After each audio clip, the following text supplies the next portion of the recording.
নমস্কাৰ এই মুহূৰ্তত দৰ্শকসকলক স্বাগতম জনাইছো সন্ধিয়া কেইবাটা গুৰুত্বপূৰ্ণ খবৰ দিব বিচাৰিছো পুনৰ খদৰ উত্তাল হৈ পৰিছে গৌৰৱ গগৈ উদ্ধত্ত ভাষণ এইবাৰ খদৰৰ মজিয়া উত্তপ্ত হৈ পৰিছে আমি জনাই আছো এটা গুৰুত্বপূৰ্ণ খবৰ ৰাজনৈতিক প্ৰেক্ষাপটৰ ডাঙৰ খবৰ খদৰত পুনৰ গৌৰৱ গগৈ উদ্ধত্ত ভাষণ মোদীৰ নামত নহয় নিজৰ বলত জয়ী হোৱা প্ৰতিগৰাকী বিজেপিৰ সাংসদক সম্ভাষণ জনাইছে গৌৰৱ গগৈয়ে নিৰ্বাচনত দেশৰ জনতাই বুজাই দিলে নিজকে ভগৱান বুলি কোৱা ব্যক্তিগৰাকী আসলতে মানুহ বুলি এক শক্তিশালী বিৰোধীক নিৰ্বাচন কৰাৰ বাবে দেশৰ জনতাক ধন্যবাদ জনাইছে গৌৰৱ গগৈয়ে প্ৰধানমন্ত্ৰীৰ হাতত কেৱল এতিয়া দুবিধে অস্ত্ৰ আছে সেয়া হৈছে ভয় আৰু ভ্ৰম ইডি সিবিআইৰ জৰিয়তে ভয় দেখুৱাবলৈ চেষ্টা কৰে আৰু দেশৰ জনতাক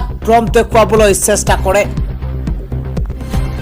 ৰাহুল গান্ধীৰ কালিৰ ভাষণক এনেদৰেই ভ্ৰম বিয়পাবলৈ চেষ্টা কৰিছে উত্তৰ পূৰ্বাঞ্চলবাসীয়ে বিজেপিক পুনৰ উৎখাত কৰিছে সদনৰ মজিয়াত যোৰহাটবাসীক ধন্যবাদ জনাইছে গৌৰৱ গগৈয়ে ধুবুৰীবাসীয়ে সাম্প্ৰদায়িক শক্তিক পৰাভূত কৰি কংগ্ৰেছক জয়ী কৰাৰ কাৰণে ধন্যবাদ জনাইছে গৌৰৱ গগৈয়ে প্ৰকৃত বাতৰি প্ৰদৰ্শন কৰা প্ৰতিগৰাকী সাংবাদিকতো ধন্যবাদ জনাইছে গৌৰৱ গগৈয়ে অসমৰ বান পৰিস্থিতিৰ সম্পৰ্কতো সাংসদ গৌৰৱ গগৈয়ে কেতবোৰ ডাঙৰ মন্তব্য কৰিছে তৎকালীনভাৱে জলশক্তি কেন্দ্ৰীয় মন্ত্ৰীক অসমলৈ অনাৰ আহ্বান জনাইছে সদনত পুনৰ উদাত্ত ভাষণ গৌৰৱ গগৈৰ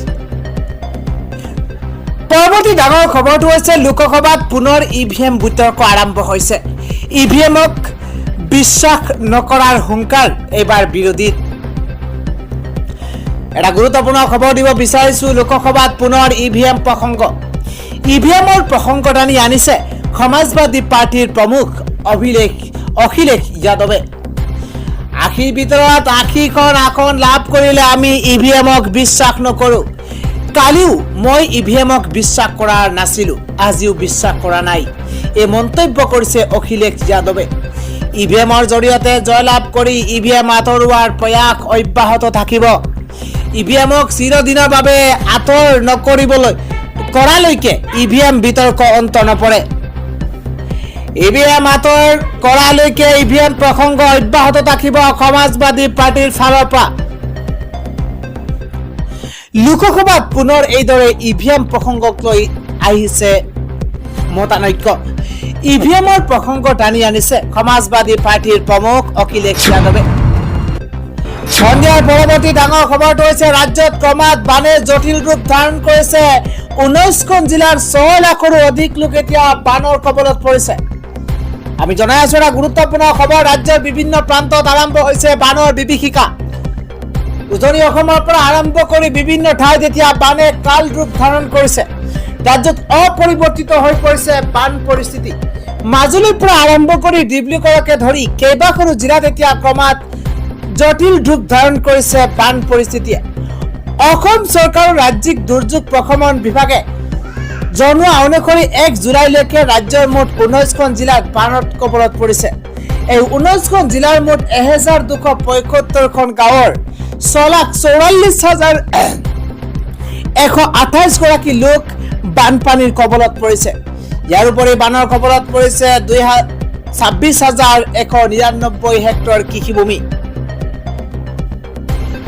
ৰাজ্যৰ 14খন জিলাৰ 698খন গাঁও বৰ্তমান পানীৰ কবলত পৰিছে আজিৰ আপডেট জনাইছো ক্ৰমাৎ ভয়াৱহ ৰূপ ধাৰণ কৰিছে বান পৰিস্থিতিয়ে বাৰণি পানীয়ে ভয়ংকৰ বিপদ মাতিছে ৰাজ্যৰ 14খন জিলাৰ 698খন গাঁৱলৈ মাজুলী কাজিৰঙা কলিয়াবৰৰ লগতে চাবুৱা নগাঁও তিনিচুকীয়া চিপাঝাৰ আদি সমগ্ৰ অঞ্চল বৰ্তমান বানৰ কবলত পৰিছে এই মুহূৰ্তৰ তথ্য অনুসৰি মাজুলীৰ বানৰ ফলত এক অবৰ্ণনীয় বুজাব নোৱাৰা পৰিস্থিতিৰ সূচনা হৈছে যিকোনো মুহূৰ্ততে ছিগিব পাৰে মাথাউৰিৰ অংশ আনহাতে আউনিআটিৰ সমীপৰ আলিমূৰত বানৰ ফলত ভয়ংকৰ পৰিস্থিতিৰ সূচনা হৈছে